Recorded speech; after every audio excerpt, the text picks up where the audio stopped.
15 জুলাই বিকেলবেলা যেদিন বীরভূম লোকসভা কেন্দ্রের সাংসদ শতাব্দী রায় বীরভূম জেলা প্রশাসন ভবনে এসেছিলেন দিশা মিটিং করতে, তার মিটিং শেষ হওয়ার পর তিনি যখন প্রশাসন ভবন থেকে বের হন, সেই সময় তার কনভয় লক্ষ্য করে কয়েকজন যুবক ডিম হাতে ছুটে যান সিউড়ির বীরভূম জেলা প্রশাসন ভবন থেকে শুরু করে তারা শতাব্দী রায়ের গাড়ির পেছনে ধাওয়া করে এসপি মোড় পর্যন্ত পৌঁছন। যে ঘটনা রীতিমতো সাড়া ফেলে দেয় জেলায়। আর এই ঘটনায় এবার গ্রেপ্তার হতে হলো 6 যুবককে। সিউড়ি থানার পুলিশ ঘটনার পরিপ্রেক্ষিতে শতপ্রণোদিত মামলা রুজু করে।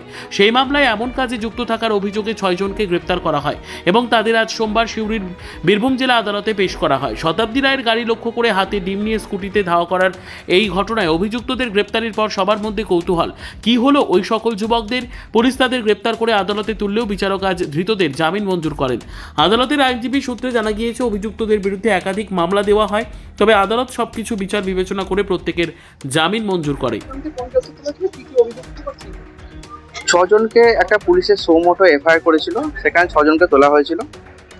তাদের সেকশন ছিল 326(2), 281, 351(2), 352(3). 6 জনকে অ্যারেস্ট করা হয়েছিল।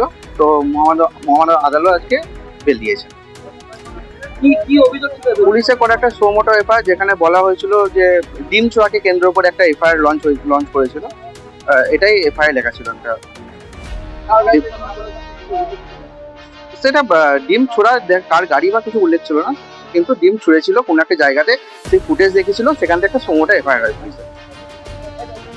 নাম ছিল হচ্ছে, আমি 6 জনের নাম ছিল, আমি 5 জনের ছিলাম। তার নাম হচ্ছে রামপ্রসাদ হাজরা, রবি দাস, প্রশান্ত হারি, শ্রীকান্ত হারি, চিন্টু হাজরা। এই 5 জনের হয়ে আমি ছিলাম। 5 জন বেল পেয়েছে। 6 জনকে তোলা হয়েছিল টোটাল। 6 জনের বেল পেয়ে গেছে।